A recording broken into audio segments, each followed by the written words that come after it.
Baik rekan-rekan sekalian, kita akan mulai perkuliahan kita, pertemuan yang ketiga ya. Sebelumnya mungkin saya akan reminder kembali. Reminder yaitu terkait dengan pembelajaran kita.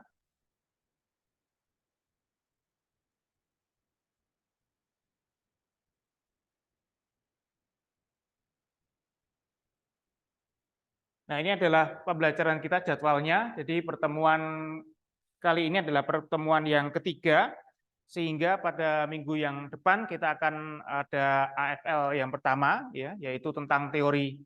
Sehingga kita punya beberapa pertemuan PPT teori ya, yang cukup lumayan banyak gitu ya, khususnya hari ini.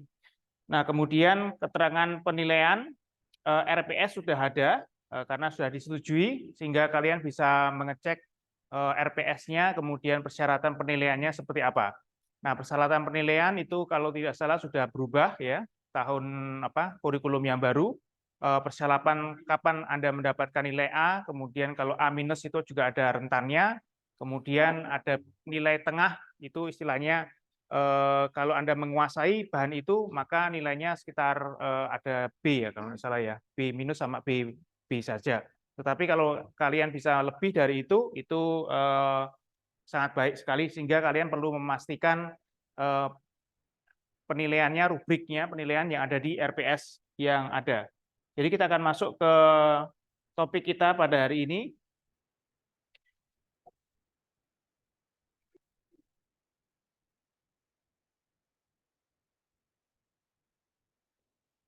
Hari ini kita akan belajar tentang macam-macam penalaran, atau di dalam bahasa yang kerennya adalah logika. Kemudian juga macam-macam metode logika tersebut ada menjadi metode ilmiah, begitu ya. Bagaimana kita memahaminya? Yang pertama memang kalau kita perhatikan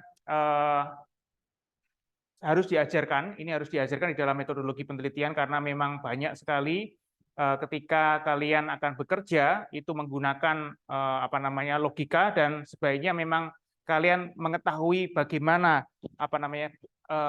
macam logika yang apa yang kalian gunakan, sehingga kalau kalian mengetahui berbagai jenis logika dan bagaimana penalaran itu dapat digunakan, maka akan memperkaya memperkaya tulisan kalian, khususnya nanti ketika prelim dan tentunya nanti ketika kalian mempersiapkan tugas akhir.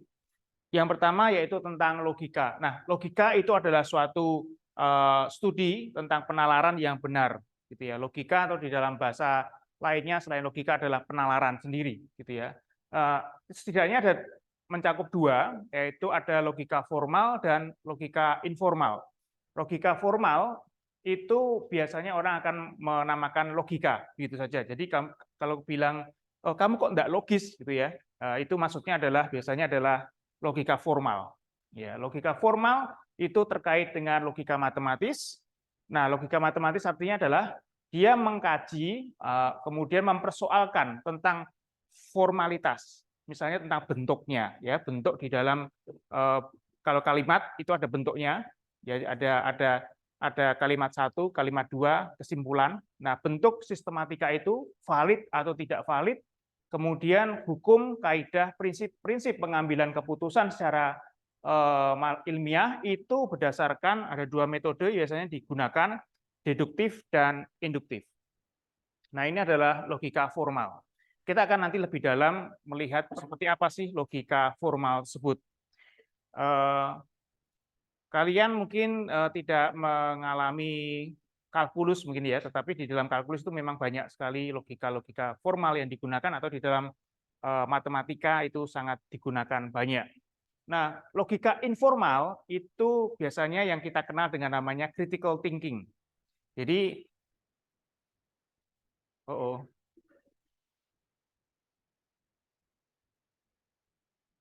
ya. Jadi kalau logika informal kita kenal dengan critical thinking itu biasanya dituntut untuk memahami sesuatu teks ya. Ketika kalian memahami suatu teks, tetapi juga selain itu adalah argumen. Jadi ini adalah argumen. Ketika kalian mendengarkan ceramah dari orang ya, atau kalian ingin mengajukan pertanyaan atau mengajukan bagaimana kalian berorasi ya, berretorika, bagaimana kalian bercakap-cakap. Nah, itu adalah logika informal. Nah, keduanya ini harus saling sinkron ya, antara formal dengan informal. Kebanyakan orang-orang akan mengalami pengalaman bahwa logika formalnya aman-aman saja. Ya, tetapi begitu dia masuk ke logika informal, begitu dia bermain dengan bahasa, bermain dengan argumentasi, itu mengalami kesulitan, gitu ya. Sehingga biasanya kalian akan didebat, gitu. Kemudian ya kalau dosen ini kalian akan dimarahi. Ini maksudnya apa ini kalimat kalian, begitu ya? Karena memang terjebak di dalam kesulitan yaitu logika informal.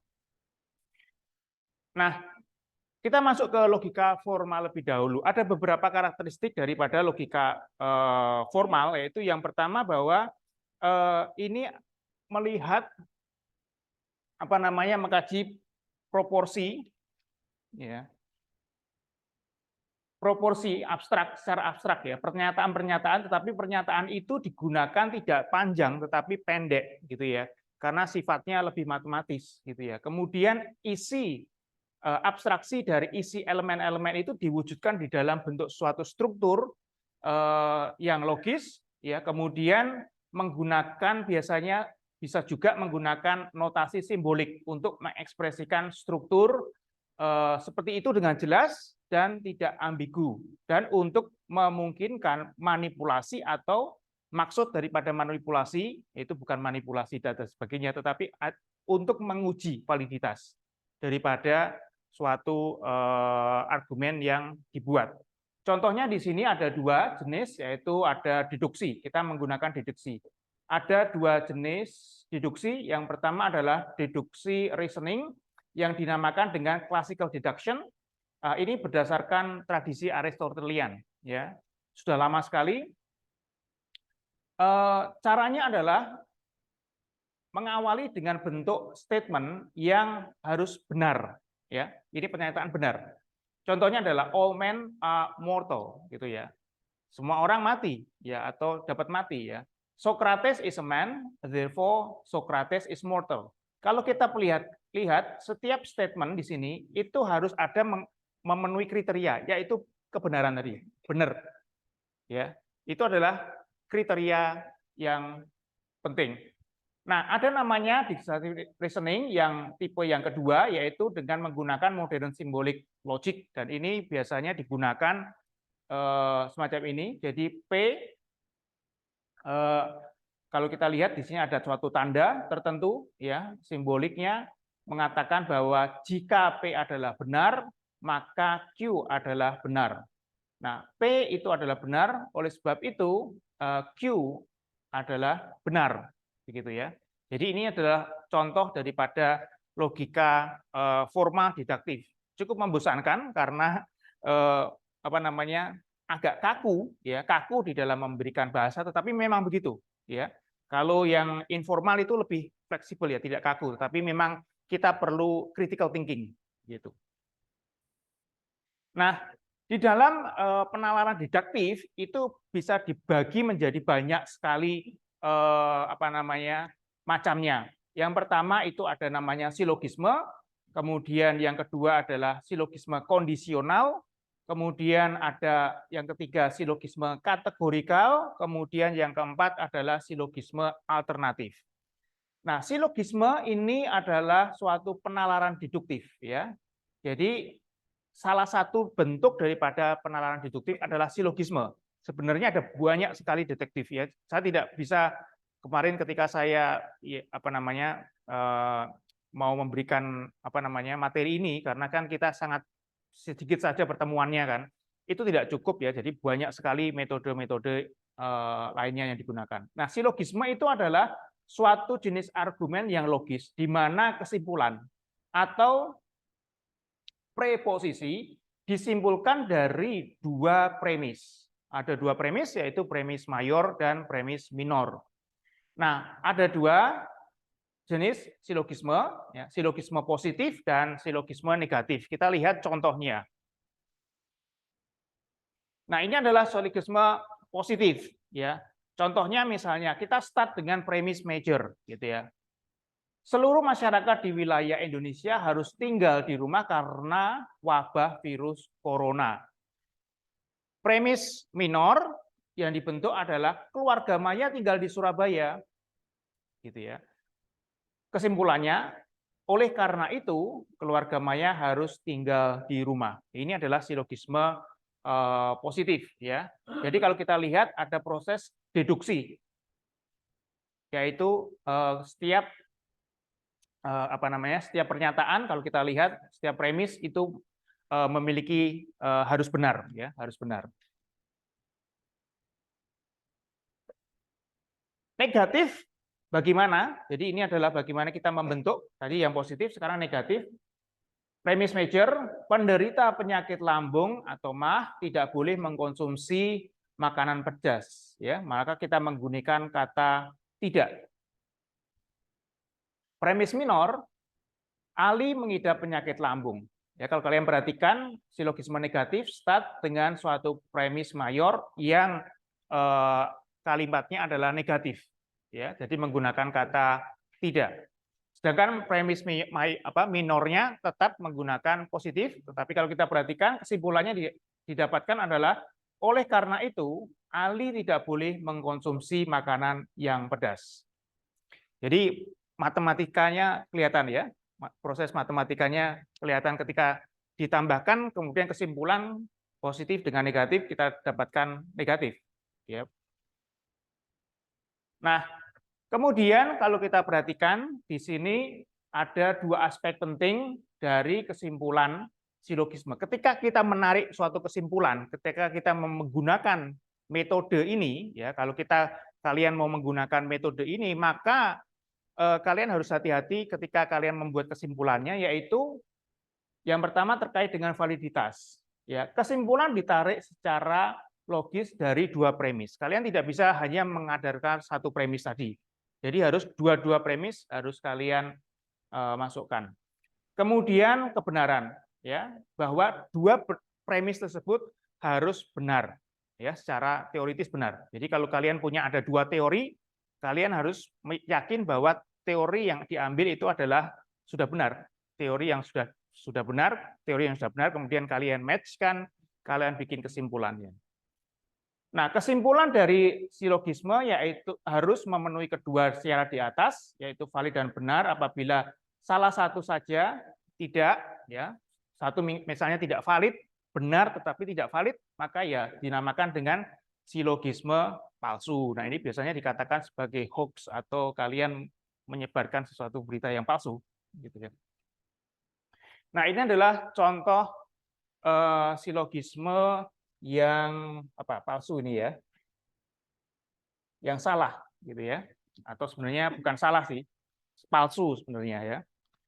Contohnya adalah gini, Jane adalah seorang mahasiswa, semua mahasiswa suka berpesta. Oleh karena itu Jane suka berpesta. Pernyataan ini ya dikatakan salah tidak gitu ya, tetapi ini palsu gitu ya. Jadi silogisme palsu itu biasanya berdasarkan prasangka dan logika salah. Kira-kira kalau kita lihat di sini permasalahannya ada di mana? Di premis mayor atau di premis minor? Premis mayornya sudah salah gitu ya. Atau di minornya?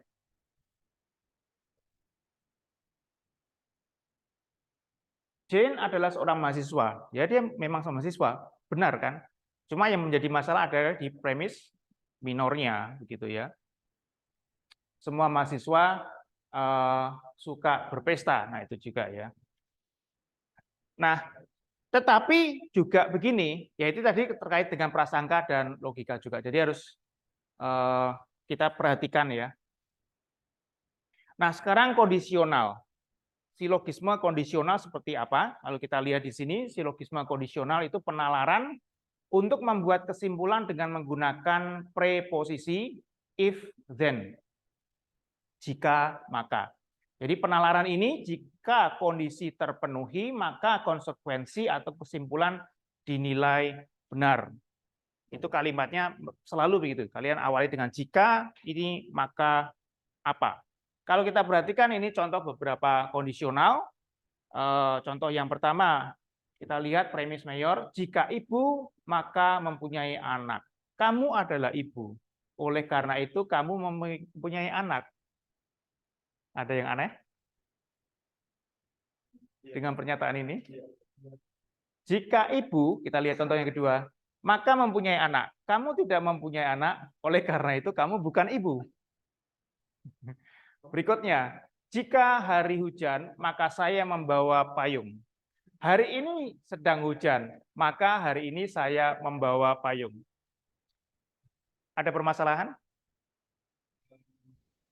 Logis kan? Logis. Logikanya adalah benar. Tetapi kesimpulannya ada yang kurang, ada yang tidak benar. Ya, ini sebenarnya saya menggabungkan dengan slide yang sebelumnya tentang silogisme palsu. Gitu. Jadi kalau kita lihat kondisional semacam itu, tetapi kita juga harus selalu hati-hati di dalam menarik kesimpulan dan juga menetapkan suatu premis. Gitu ya. Jadi premis harus diperhatikan. Premis memang benar, tetapi yang terjadi di sini adalah logikanya ada yang salah, gitu ya.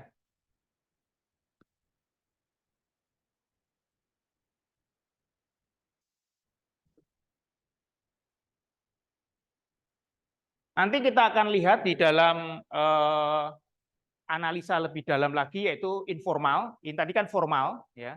Informal itu kita bisa lebih dalam lagi bahwa itu terkait dengan kata misalnya benar, tetapi tidak sound, gitu ya. Jadi biasanya dikatakan semacam itu. Nah, sekarang adalah silogisme kategorikal. Silogisme kategorikal itu sama dengan silogisme yang lain, dia mengandung dua premis, satu kesimpulan. Nah, pada silogisme kategorikal, dua premis itu menyatakan anggota kategori dari konsep tertentu. Nah, untuk menyatakan anggota kategori digunakan beberapa term yang penting.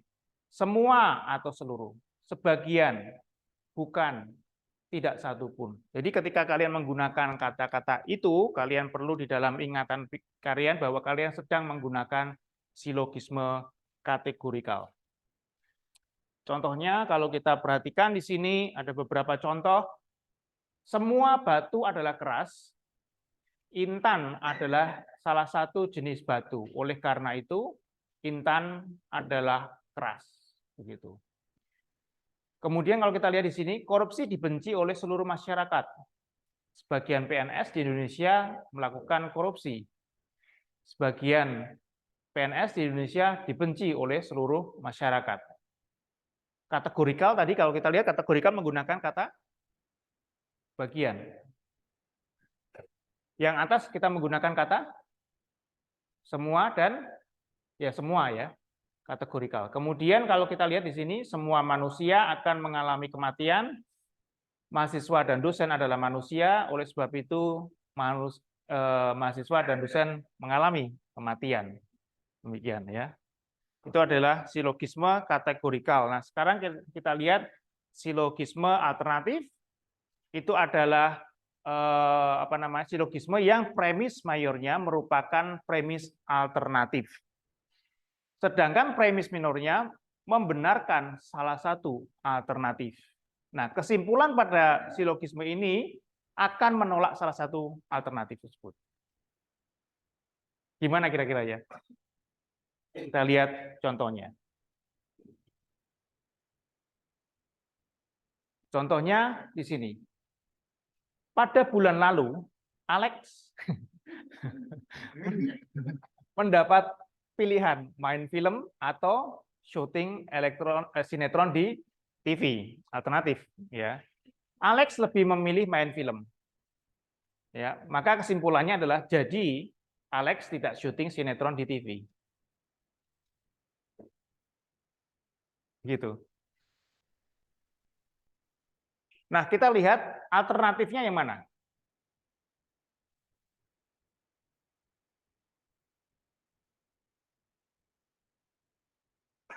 Kita lihat di sebelumnya ya. Premis major merupakan premis alternatif, premis minor membenarkan salah satu alternatif tersebut.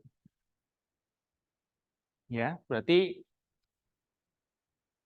alternatifnya munculnya adalah ya main film atau ini ya syuting sinetron di TV. Perhatikan kalimatnya ini full ya. Jadi kalian bukan main film di TV. Ya, kalian perhatikan kalimatnya juga. Jadi main film atau syuting sinetron di TV. Gitu ya. Makanya kalau kalian lihat kesimpulannya adalah jadi Alex tidak syuting sinetron di TV, gitu ya. Berikutnya premis mayor yang ini contoh yang kedua, premis mayor, jika juara 1 ayah akan membelikan Andi sepeda atau PS. Zaman sekarang apa ada PS ya? Masih ada kah? Oh, sudah 5, waduh. Andi dibelikan PS oleh ayah saat juara 1. Ya, berarti Andi jika jadi Andi tidak dibelikan sepeda oleh ayah saat juara 1. Itu adalah contohnya silogisme alternatif. Nah, ada deduktif seperti tadi. Nah, sekarang kalau kita lihat adalah penalaran induktif. Penalaran induktif sebenarnya adalah penalaran yang juga sering kita gunakan. Induktif itu kalau kita lihat mengevaluasi berdasarkan evidence. Jadi artinya kalian melakukan observasi, kalian mengumpulkan data berdasarkan evidence untuk menghasilkan suatu argumen yang kemungkinannya adalah benar atau salah. Gitu ya. Kalau deduktif gimana? Deduktif benar atau salah ataukah benar-benar harus benar? Harus benar ya. Kalau kalian menggunakan penalaran deduktif, maka kalian adalah premis major benar, premis minor benar, conclusion juga harus benar. Tetapi kalau induktif itu bisa benar, bisa salah. Begitu. Nah, ada 6 jenis ya, 6 bentuk daripada penalaran ini. Yang pertama adalah kalian menggunakan analogi. Analogi yaitu kalian membangun argumen berdasarkan persamaan dari kedua hal. Ingat persamaan ya. Jadi bukan perbedaan ya. Persamaannya itu adalah analogi. Ini sama, ini sama. Oh, kalau begitu ini mungkin sama. Gitu ya. Kalian menggunakan analogi. Generalisasi ya. Generalisasi reasoning itu menggunakan satu fakta, satu data tertentu, tetapi kalian gunakan itu tarik untuk mengeneralisasikan sesuatu hal yang besar. Begitu ya. Nah ini juga adalah salah satu scientific reasoning ya. Kemudian yang ketiga sebab akibat. Yang biasa dikatakan sebab akibat itu sebenarnya adalah Mill's methods for experimental. Nah, ini develop oleh John Stuart Mill untuk menginvestigasi terkait fenomena saintifik. Ya, ini adalah kalian di lab dan sebagainya. Nah, ini kalian terkait dengan sebab akibat. Nah, nanti kita akan lebih banyak mempelajari tentang ini. Kemudian ini adalah ada hypothetical scientific reasoning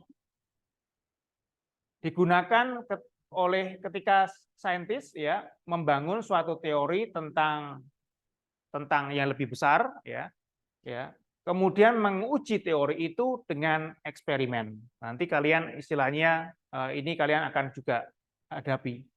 Kemudian statistik ya, statistik adalah membuat atau menginterpretasi secara statistik tentang suatu hal yang lebih besar gitu ya, dengan mengkorelasikan ya hasilnya berdasarkan statistik.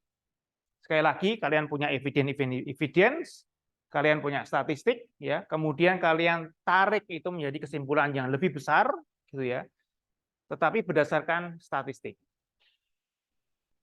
Probabilitas, maka kita menggunakan apa?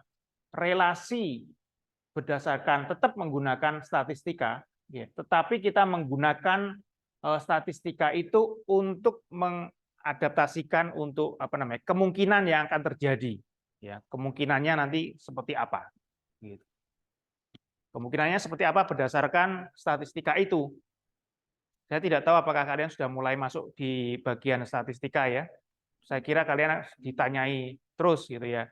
Nanti kalian di statistika akan lebih dalam lagi bagaimana interpret data dan sebagainya menggunakan logika ini. Nah, jadi kalau kita perhatikan arahnya begini, kalian dari data observasi mendapatkan data atau mendapatkan sesuatu pattern, kemudian Anda menarik suatu pernyataan yang general. Jadi kebalikan daripada deduksi. Kalau deduksi adalah general ini, kalian mendapatkan suatu teori lebih dulu, ya, teori karena harus benar kan. Kemudian kalian turunkan itu menjadi suatu yang lebih rendah daripada itu. Nah, contohnya misalnya cheap medications A and B both cause major side effects, ya. Kemudian di sini adalah all observed cheap medication cause major side effects. Berarti kesimpulannya adalah all cheap medication cause major side effects. Begitu. Ini adalah contoh bagaimana penalaran induktif salah satunya saja. Nah, kita akan masuk di beberapa jenis. Nah, ini kalau kita perhatikan ini adalah beberapa contoh-contoh lagi, ya. Ada specific observation, kita bagi, kemudian pattern recognition dan general conclusions. Kalau kita perhatikan di kolom di sini. Yang pertama, contoh pertama itu adalah ini, ya. Nala is an orange cat and she purrs loudly. Ya.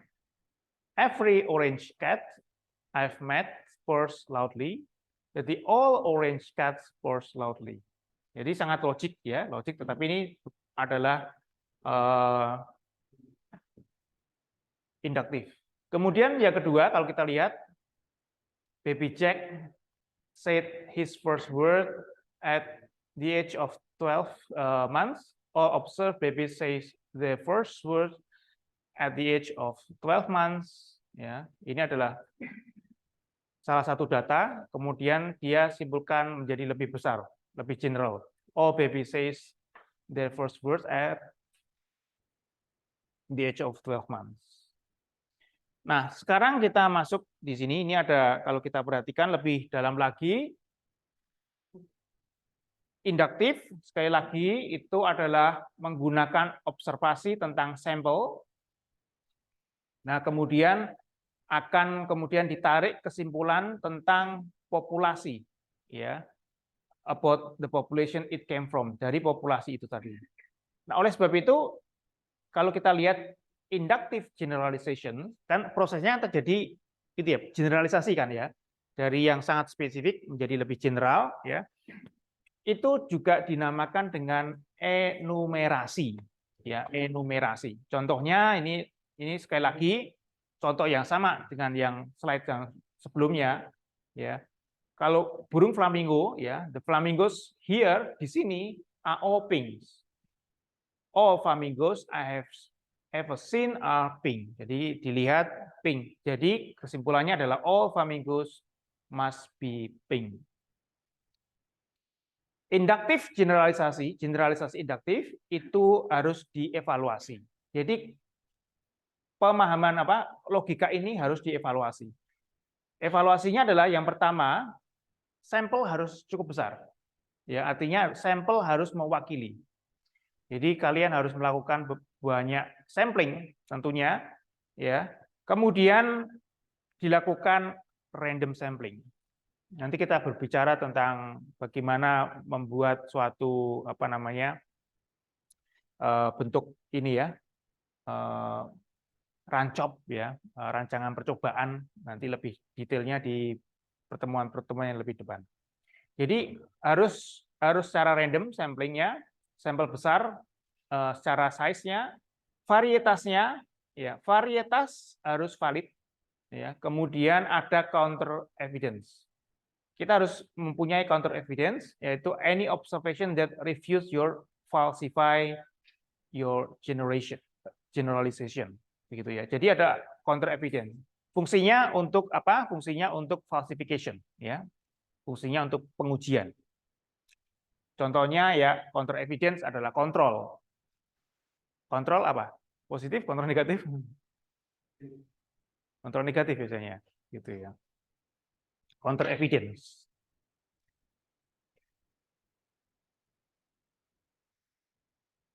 Nah, ini ada beberapa jenis, ya. Yang pertama induktif itu adalah statistik. Kita lihat bagaimana kalau melakukan suatu generalisasi secara statistik.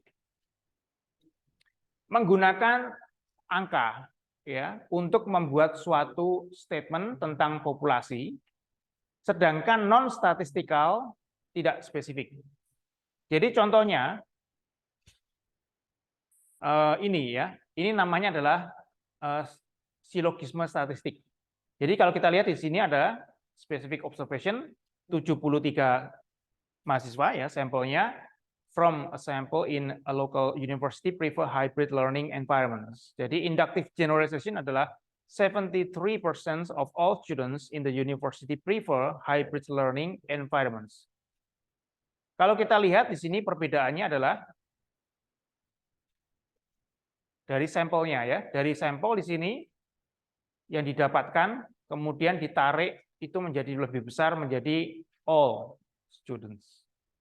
Masih tetap menggunakan 73%.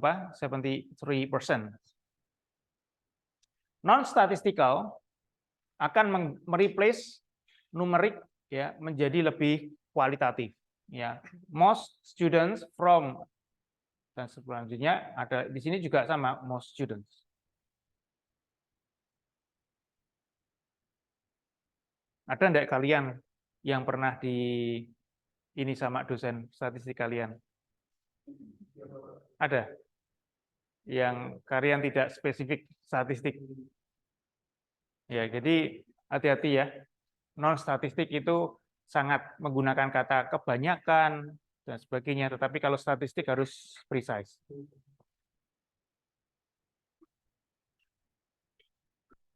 Kemudian kalau kita perhatikan ini ada namanya causal reasoning. Tadi statistical syllogism ya, sekarang causal reasoning. Causal reasoning itu harus ada beberapa standar. Yang pertama adalah kalian menggunakan premis tentang korelasi. Ya, premisnya korelasi. Two events ya. Contohnya ya, ini contohnya. Kemudian Anda melakukan ini ya, menggunakan ini ya, put forward the specific direction of causality or refute any other directions. Kemudian konklusinya adalah dengan causal statements itu kita lihat bagaimana hubungan ya, korelasinya atau hubungannya antara keduanya. Contohnya ini ya. All of my white clothes turn pink when I put a red clothes in the washing machine with them. My white clothes don't turn pink when I wash them in their own.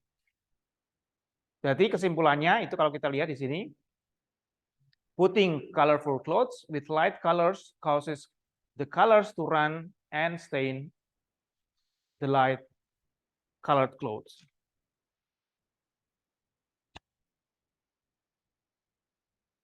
Nah, ini adalah beberapa hal yang perlu kalian perhatikan ketika kalian membuat suatu bentuk apa namanya logika ini, yaitu direction, yang kedua adalah strength. Direction itu adalah harus jelas. Direction artinya adalah korelasinya itu jelas ya. Apa? Misalnya contohnya adalah ini ya. White clothes turn pink when, begitu ya. Jadi kalimatnya harus jelas. Begitu ini tidak jelas, direction-nya ya, kausalitasnya tidak jelas. Kan ini kausalitas kan sebab akibat ya. Jadi jangan start dengan akibat dulu. Start dengan kausalitas, itu penting. Kemudian strength, harus menggunakan selain arahnya jelas, kekuatannya juga harus jelas. Gitu. Ini sebabnya apa, akibatnya apa, dan itu kalimatnya harus jelas. Misalnya menggunakan kata ya ini, kalau kita lihat ya.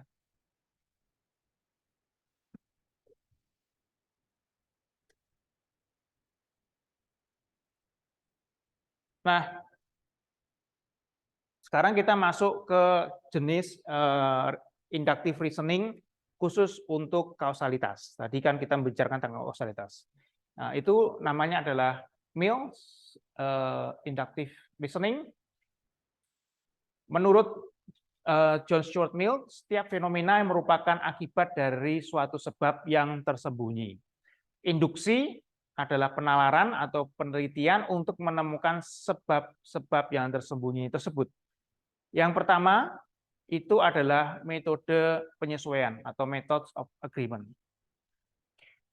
Kita lihat di sini. Jika dua hal atau lebih dari fenomena yang diteliti memiliki hanya satu sirkumstansi yang sama, maka sirkumstansi satu-satunya di mana hal itu bersesuaian adalah sebab atau akibat dari fenomena yang diteliti itu.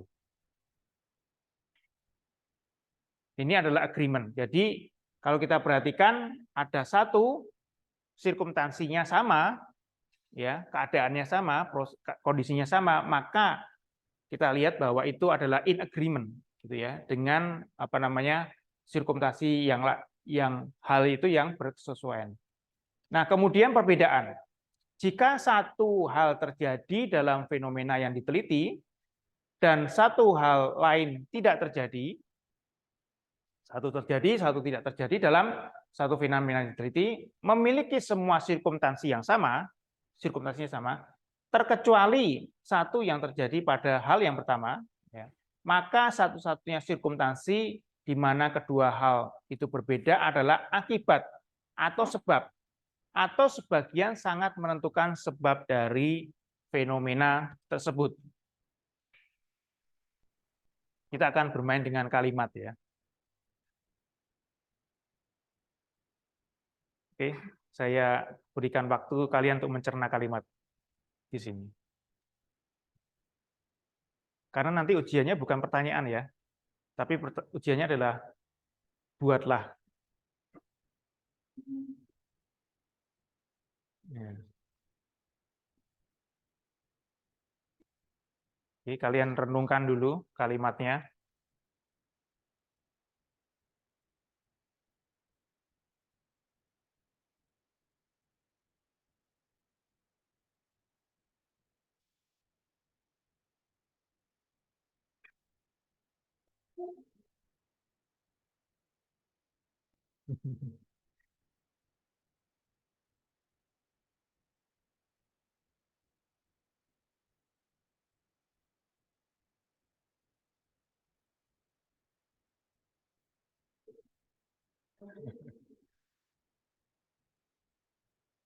Agreement ada dua, ya, dalam satu sirkumstansi yang sama.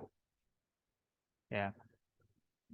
Nah, maka ya sirkumstansi satu-satunya di mana hal itu bersesuaian adalah kalau tidak sebab ya akibatnya sesuai.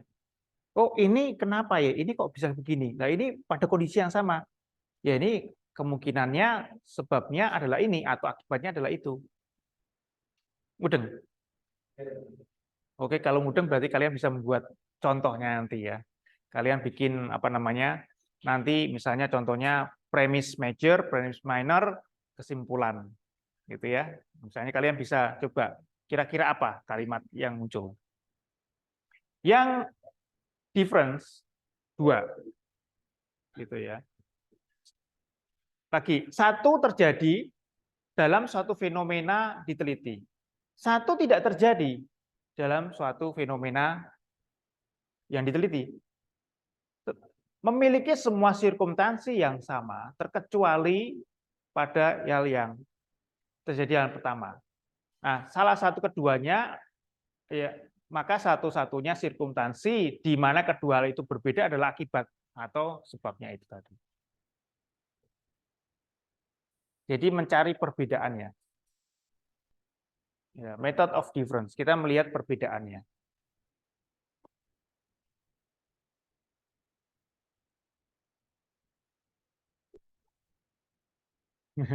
Oke, nanti direnungkan kembali ya.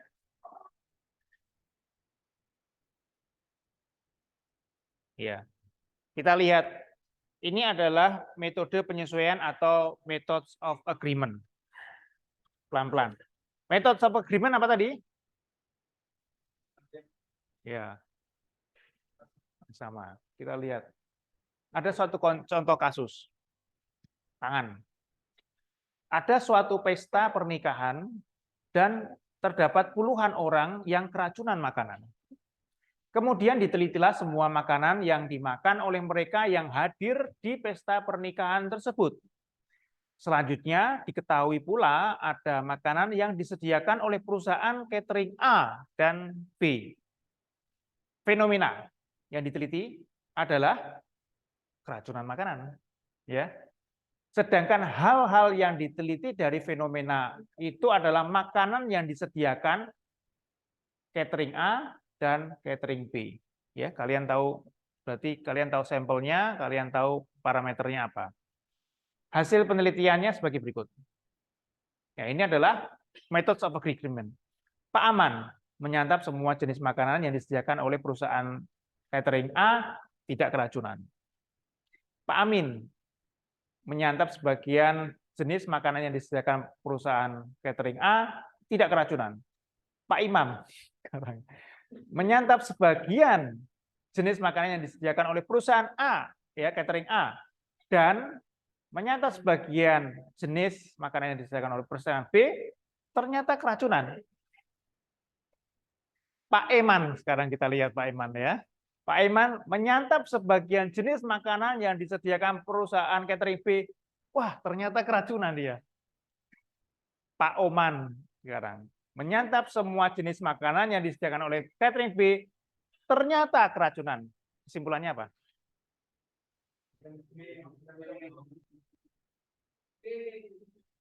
Ya. Baik. Ya, sudah betul ya, sudah betul ya. Jadi ketika kalian membentuk paragraf kalian, ya, kalian mau melakukan suatu, paling bagus itu biasanya paragraf, ya, ide itu bisa di depan atau di bawah. Nah, contohnya kalau kalian menggunakan ide, ya, kalian bisa menggunakan bentuk semacam itu tadi, agreement, ya, methods of agreement, kausalitas. Sekarang differences, kita lihat metode differences. Sama, kasusnya sama. Hasilnya adalah Pak Aman menyantap semua jenis makanan yang disediakan oleh perusahaan catering A dan menyantap semua jenis makanan yang catering B, ternyata keracunan. Kita perhatikan, ya. Pak Amin menyantap semua ini catering A tidak keracunan, Pak Imam menyantap sebagian makanan yang disediakan oleh perusahaan catering A tidak keracunan. Nah, ada tandanya. Jadi kita biasanya menggunakan tanda di sini. Nah, ini adalah sirkumstansi yang berbeda menyebabkan penyebab atau bagian yang menentukan penyebab tersebut. Nah, kalau kita lihat di sini ada berarti yang membuat apa namanya? Ya B ya, otomatis ya. Ini adalah penyebab ini, akibatnya ini kan ya. Ini gitu ya. Itu adalah differences. Kemudian ada yang menggunakan gabungan. Nah, ini metode gabungan. Kita coba metode gabungan. Tadi ada dua, sekarang kita gabungkan. Kaidah ini menyatakan apa? Apabila ada dua hal atau lebih di mana suatu fenomena terjadi hanya memiliki satu sirkumstansi yang sama, sedangkan dua hal atau lebih fenomena itu tidak terjadi, tidak memiliki persamaan apapun terkecuali absennya sirkumstansi tersebut, maka sirkumstansi satu-satunya di mana terdapat kedua hal yang berbeda itu adalah akibat atau sebab atau sebagian atau bagian yang sangat menentukan sebab dari fenomena tersebut. Kita lihat datanya lebih banyak. Ya, datanya lebih banyak. Kita lihat. Pak Aman menyantap nasi, P. Nasi goreng, ikan goreng, O. Q, sorry. Daging, R. Yang disediakan oleh perusahaan catering A. Dan ayam goreng, S. Yang berasal dari catering B, ternyata keracunan. Pak Amin, sekarang kita lihat. Menyantap ayam panggang, T. Ada lagi nih, udang goreng mentega, U. Ikan asam, W. Yang disediakan oleh catering A. Dan nasi goreng, ayam goreng, sorry, yang berasal dari B, ternyata keracunan. Pak Iman, kita lihat. Nasi, ikan goreng, daging, dan tidak menyantap ayam goreng, tidak keracunan. Jadi kesimpulannya adalah, ya ini permasalahannya. Ayam goreng berasal dari perusahaan catering B menyebabkan keracunan. Jadi kalau kita lihat logikanya semacam itu.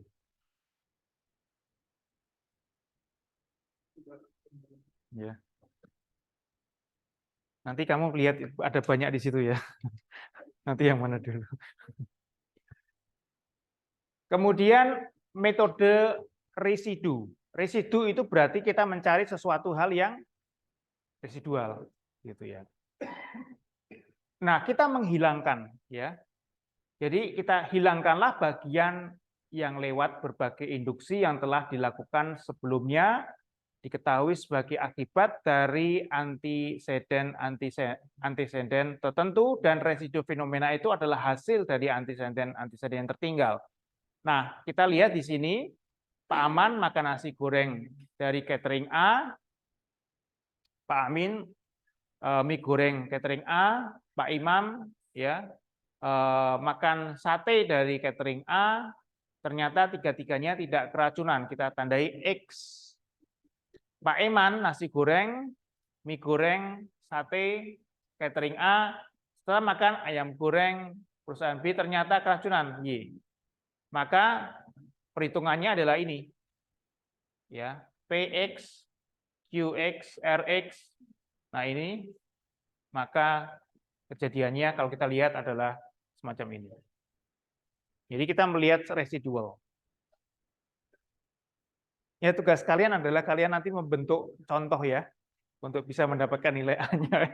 Kalian perhatikan, pelajari baik-baik, kira-kira seperti apa gitu ya.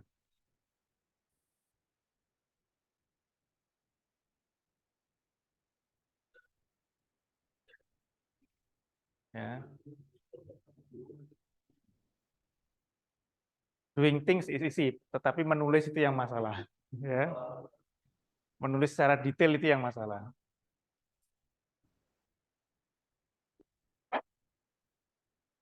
Oke.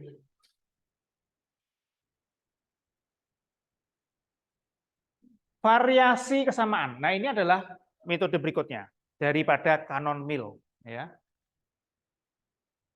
Variasi kesamaan. Fenomena apapun juga yang dengan suatu cara mengalami perubahan, kapanpun fenomena lainnya dengan suatu cara tertentu mengalami perubahan adalah sebab ataupun akibat dari fenomena tersebut atau berhubungan dengan fenomena tersebut selaku fakta yang menyebabkan perubahan itu. Contohnya lagi. Ya, semoga kalian tidak pusing ya. Pak Aman makan nasi goreng, mie goreng, dan sate dari A, dan sedikit ayam goreng, ya, sedikit berasal dari B, ternyata keracunannya ringan. Ya, berarti kalau kita lihat berbeda dengan yang sebelumnya. Pak Imam nasi goreng, mie goreng, sate, catering A, serta banyak makanan ayam goreng yang berasal dari catering keracunan berat. Ya, maka kalau kita lihat di sini memiliki hubungan kausalitas ya berdasarkan variasi kesamaannya tadi. Oke.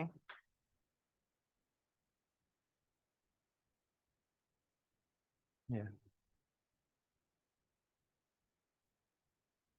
Kita sudah sejauh ini, ya, kita sudah cukup jauh membicarakan tentang deduksi. Banyak deduksi dan tadi terkait kebanyakannya adalah formal. Hampir semua formal logik itu adalah deduksi dan juga ya induksi tadi ya. Nah, sekarang kita lihat informal logic. Informal logic itu adalah critical thinking. Sebenarnya teorinya banyak sekali, gitu ya. Ada logical criticism, argumen, valensi, dan sebagainya, dan sebagainya. Ini dibagi menjadi dua, sama, deduksi dan induksi juga. Tetapi yang diuji adalah lebih banyak argumen dan juga retorika yang dibangun, sehingga kalau itu adalah valid, maka dikatakan sound dan benar. Ya, valid dan masuk akal itu adalah sound. Kalau valid benar, tetapi tidak tidak masuk akal, itu dinamakan unsound. Ya, logikanya sudah benar, tetapi dia tidak masuk di dalam kategori tidak masuk akal tadi, dinamakan unsound. Kalau tidak valid pasti adalah unsound. Kalau induktif itu lebih kata adalah strong sama weak. Strong dibagi menjadi dua, congent ya, sama uncongent. Weak itu adalah uncongent.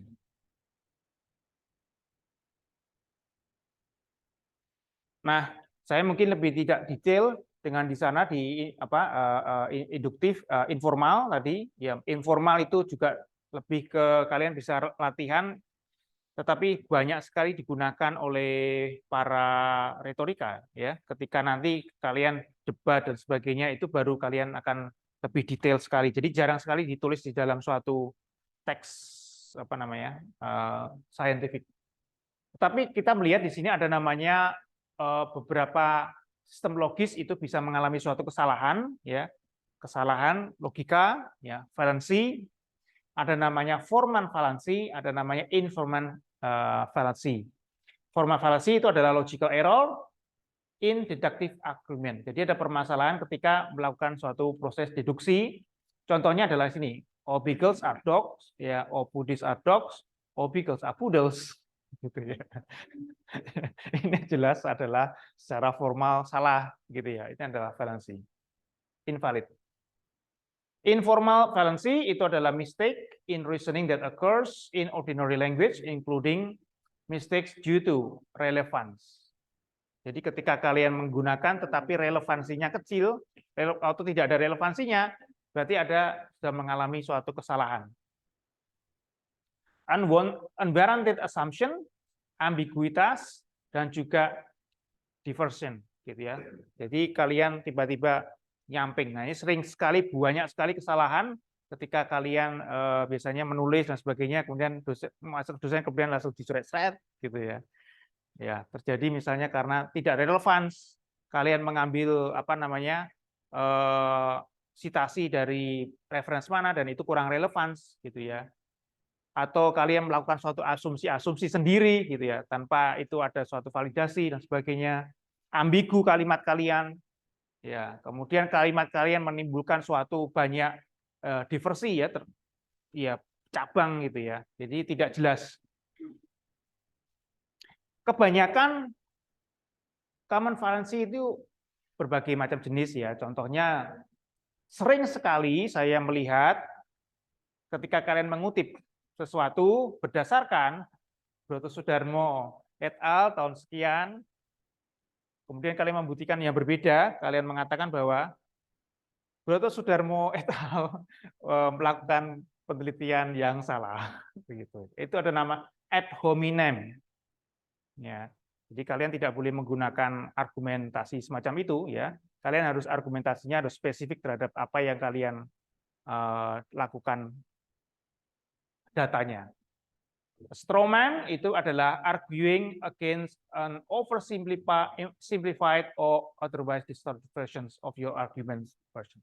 Ini biasanya orangnya tidak mendengarkan jelas, ya. Tidak mendengarkan dengan jelas, asal pede, asal ngomong, akhirnya terjadi suatu reduksi tertentu, ya, atau menghebohkan tertentu itu terjadi. Slippery slopes itu adalah kalian mengklaim satu event tertentu atau data tertentu. Nah, ini ya, events will inevitably give rise to a change of future events. Jadi, wah ini kalau terjadi ini pasti terjadi ini gitu ya. Anaknya itu nanti ya kamu jangan nikah dengan itulah. Sorry, karena gini.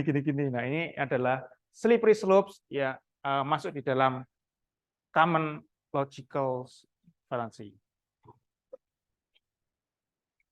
Kemudian kalau kita perhatikan di sini kita masuk di dalam metode pendekatan metode ilmiah.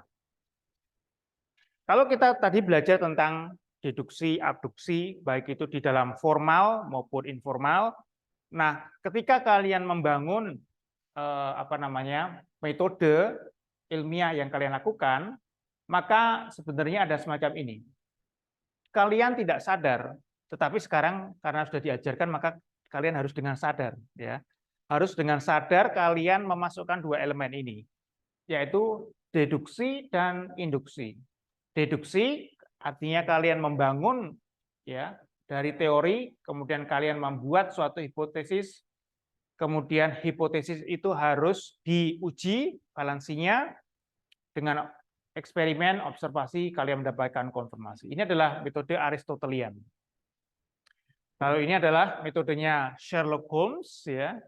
Kalian kembalikan, ya. Mulai dari kalian melakukan suatu observasi, pattern, hipotesis, dan teori. Jadi kalau kalian membaca TA, itu runtutannya semacam itu, ya. Kalian membaca mulai dari deduksi lebih dulu, kalian uji, kemudian masuk ke kesimpulan nantinya. Jadi flow-nya seperti itu ya. Dari Aristotelian ke Sherlock Holmes.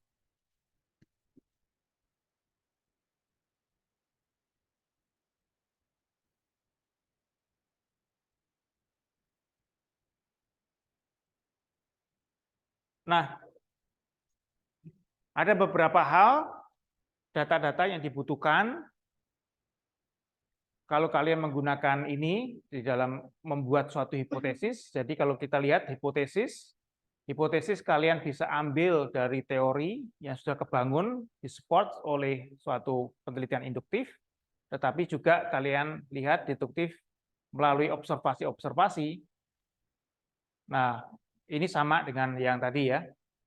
Kemudian menghasilkan suatu hasil konklusi yang harus kemudian difalsified, ya. Di dalam konklusi kalian harus berbicara bahwa konklusinya semacam ini. Nah, kalian melakukan suatu falsified, yaitu kalian membuktikan data-data apa yang istilahnya mengkontra, ya, kontra terhadap hasil kalian. Kemudian ada unfalsified, ada juga yang membenarkan, ya, data yang membenarkan. Sehingga data yang kalian dapatkan itu adalah data yang benar-benar objektif dan netral, gitu ya. Karena kalian sudah memiliki dua kontrol tadi ya, kontrol yang falsified sama kontrol negatif dan kontrol yang positif.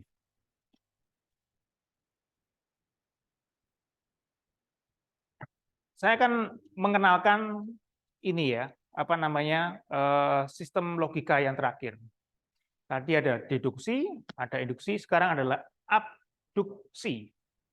Pernah dengar? Nggak pernah sekali ya. Abduksi. Abduksi itu sering sekali kalian lakukan, tetapi kalian tidak menyangkanya. Ya. Abduksi, deduksi sekali ya.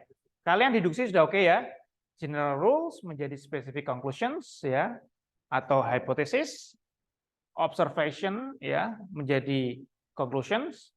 Tetapi abductive reasoning itu kalian lihat observasinya tidak selesai full ya. Incomplete, tetapi kalian akhirnya melakukan suatu prediksi.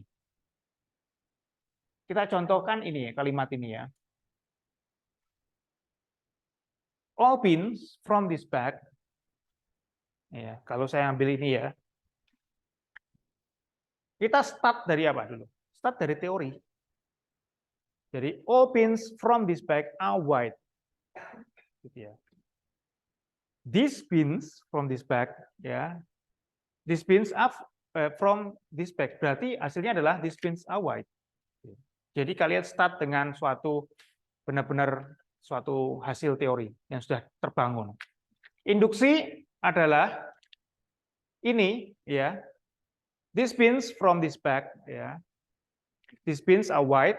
Jadi kesimpulannya adalah all pins from this bag are white.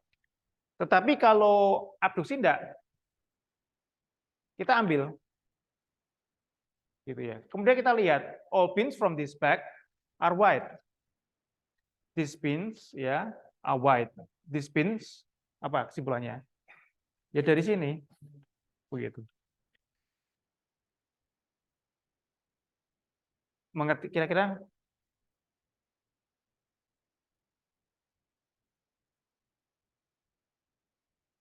Out of the box ya. Out of the box tapi logikanya gitu.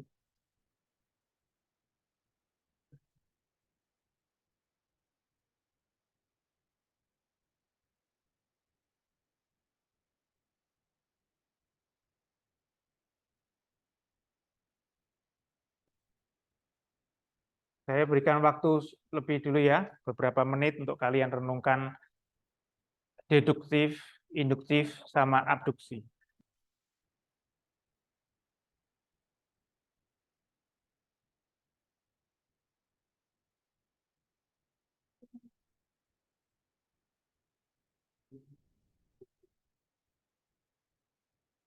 Contoh soalnya apa?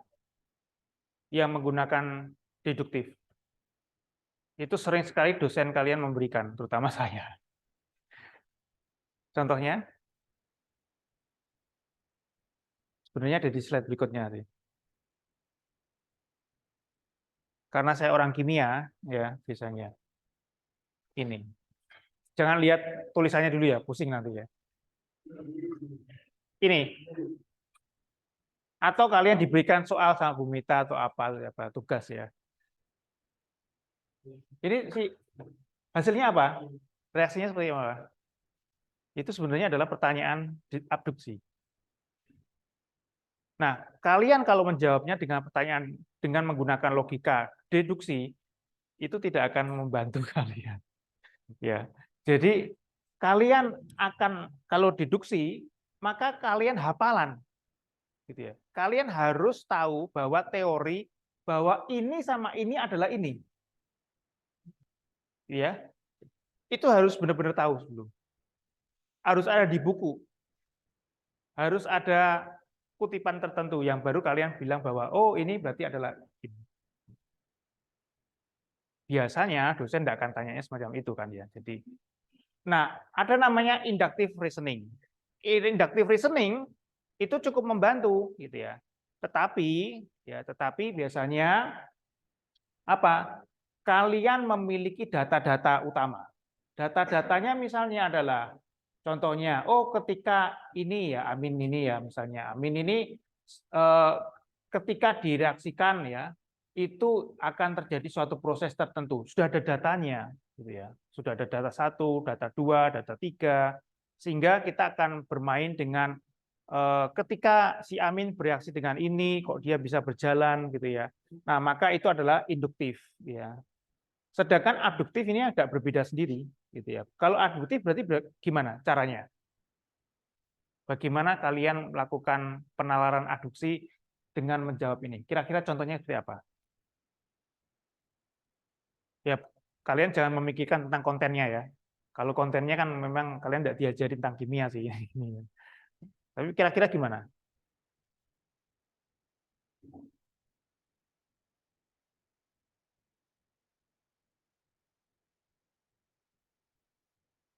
Ya, tadi kalau kita lihat abduksi itu melihat incomplete observation. Nah, oleh sebab itu kalian harus menggunakan beberapa atau banyak sekali pendekatan. Biasanya semacam itu. Contohnya, ini saya tuliskan di sini ya. Contohnya misalnya, oh iodin itu adalah living groups contohnya ya. Kemudian ada lagi adalah oh ternyata ini karbon ya itu kan sangat elektrofilik. Kemudian ini kan nukleofilik. Terus apa lagi ya? Oh, ini begitu dan ini negatif charge-nya apa dan sebagainya. Nah, itu akhirnya menjadi suatu fakta-fakta ya istilahnya tentunya kalian sudah ada di memori kalian ya. Ya, sebenarnya sudah ada di memori kalian dan nah dari fakta-fakta tersebut kemudian kalian akan membentuk guessing. Jadi tidak selalu benar. Jadi pertanyaannya istilah is not about right or wrong gitu ya. It's about the process.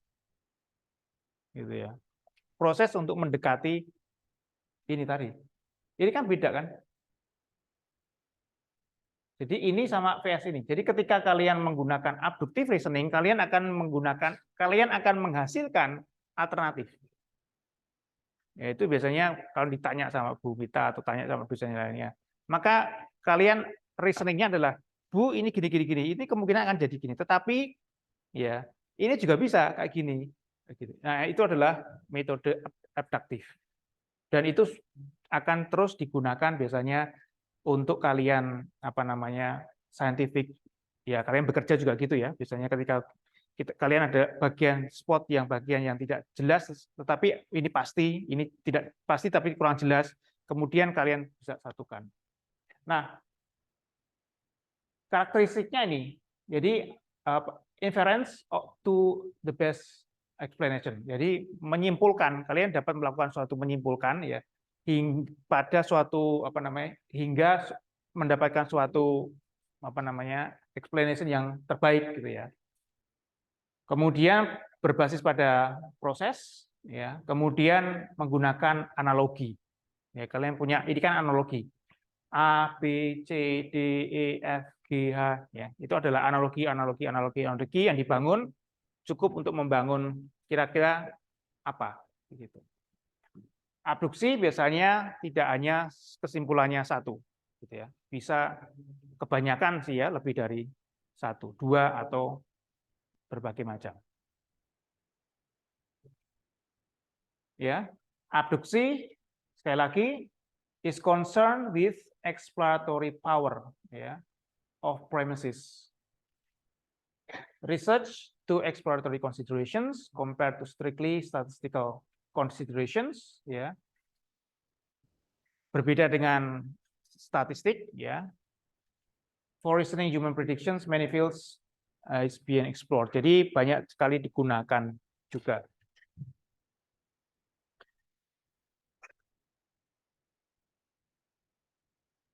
Kita sampai tadi saya sudah membekali kalian dengan beberapa alternatif walaupun tadi tidak semua ya.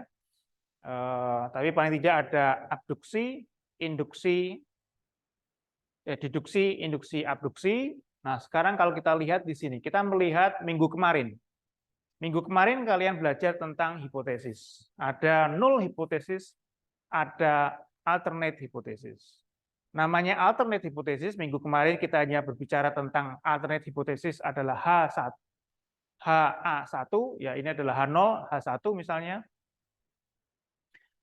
Menggunakan kata tidak, ya negasi, tetapi kalian juga menggunakan simbol yang berbeda juga bisa karena namanya ada alternate, ya lebih besar x lebih besar daripada y atau x lebih kecil daripada y. Nah, hal yang perlu diperhatikan ketika kalian menggunakan metode-metode tadi ada namanya korelasi, kalian akan dihadapkan dengan istilahnya korelasi atau sebab akibat ya, causation. Nah, causation itu ada berbagai jenis causation. Ya ini lepas daripada yang tadi Mills tadi ya, Canon Mill ya. Yang pertama adalah pure causation atau namanya adalah direct causation. Contohnya adalah semacam yang di kalimat yang atas, gitu ya.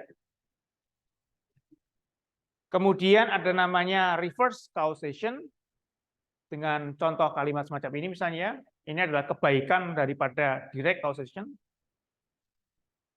Kemudian ada namanya common causation, itu apabila terjadi ini ya third variable yang ketiga gitu ya. Kemudian ada namanya cyclic causation itu adalah feedback, ya, semacam kalimatnya semacam ini. Coba kalian baca lebih dulu.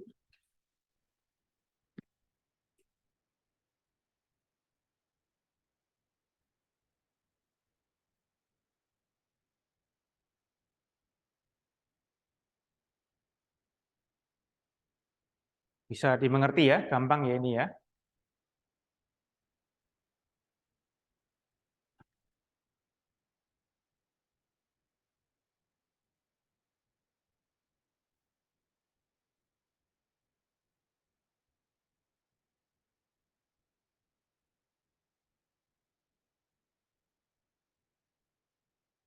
Nah, ada namanya ini ya, indirect ya. Indirect itu lebih agak cukup lebih apa namanya? Complicated.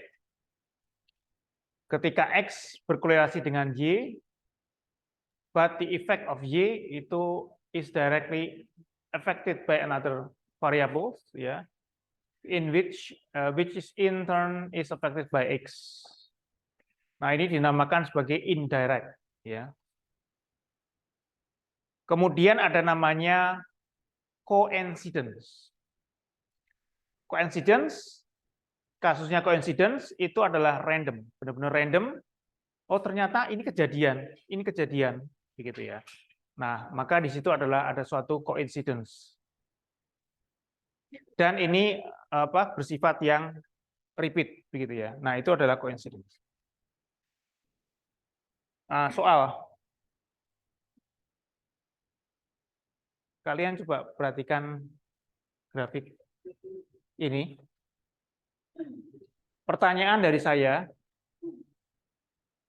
ini korelasi atau causation?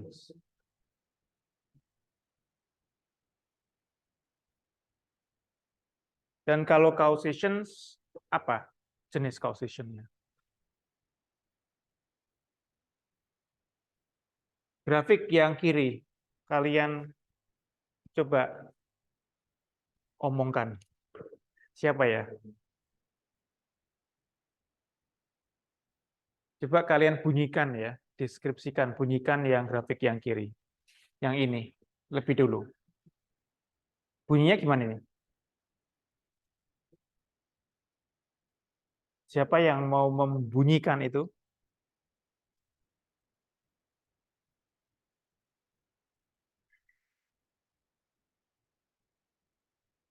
Silakan, angkat tangan.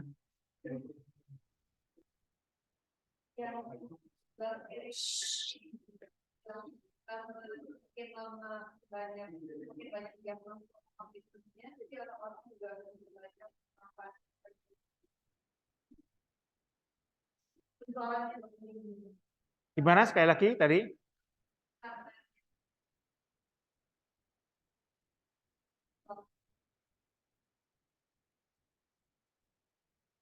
Apakah keduanya ada korelasinya? Tadi kan menggunakan kata karena kan? Apakah itu sebab akibat?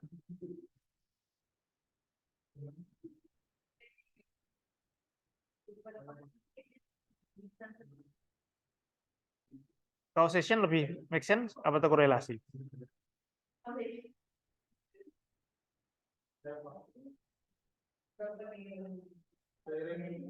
Coba.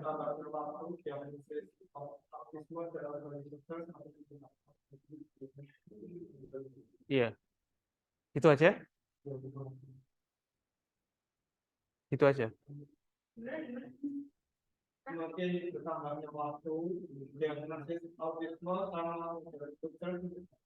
Iya. Coincidence. Coincidence.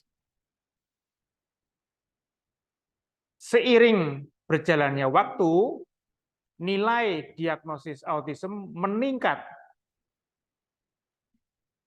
Kalimat berikutnya, seiring berjalannya waktu, nilai ya organic food sales meningkat. Dua kalimat itu. Dari dua kalimat itu kalian bisa jadikan satu kalimat, tapi jangan sampai kalian menggunakan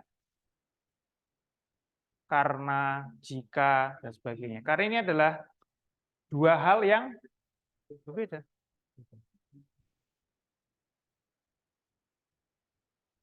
Sebelah kanan sekarang, silakan. Ricky ini ya, sebelah kanan.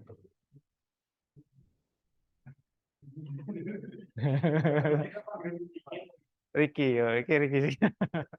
Sebelah kanan.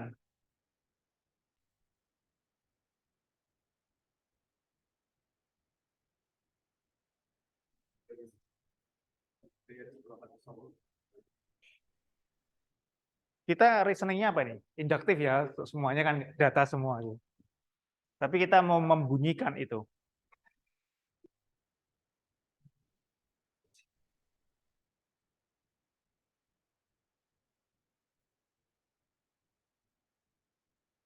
Yang kelompok yang di belakang tadi, kelompok yang depan sebelah kiri sini sudah, sebelah sana kelompok sana belum. Kelihatannya yang gambar ini ya, yang di sebelah kiri ya, sebelah kanan, sebelah kanan itu agak sedikit panjang kalimatnya.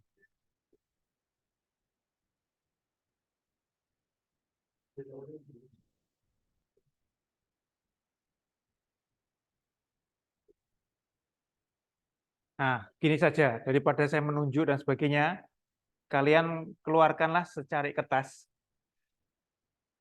nama dan NIM, ya. Enggak bawa kertas. Kalian bisa tulis saja di sini kalau gitu. Terus nanti kalian bikin PDF ya. Kemudian kalian send ke saya. Kalian saat ini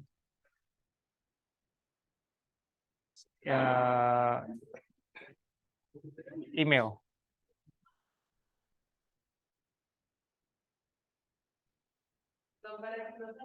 Ya, hanya yang bagian di sini ya. Kita bikinkan assignment, tapi kalau assignment sudah saya bukakan ya.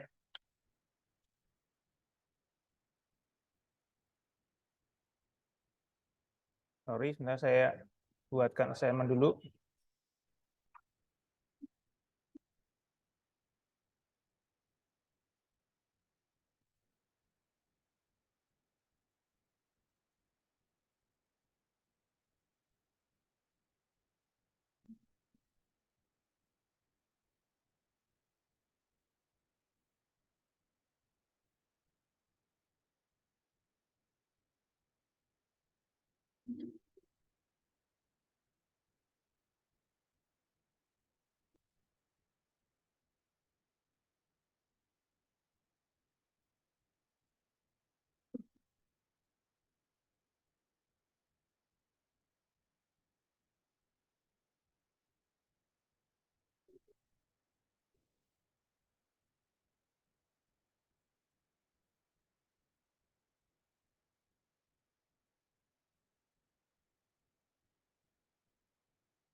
Ya, gini aja ya. Silakan bisa kalian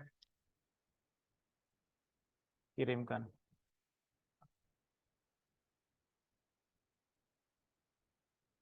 Ya, waktunya sampai bel selesai. Enggak ada bel ya. Sampai 11 berapa? 40. Oh, 11.40. 11.40 kalian harus masukkan ke assignment semuanya.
Kalian juga menggunakan seperti menggunakan yang lain dari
Baik, rekan-rekan sekalian, saya akhiri perkuliahan sampai di sini. Jadi nanti yang belum masukkan masih sampai jam 12 saya tunggu ya. Demikian saya akhiri sampai minggu depan. Minggu depan adalah AFL 1. Jadi mohon akan dipersiapkan untuk AFL 1. Mari ya.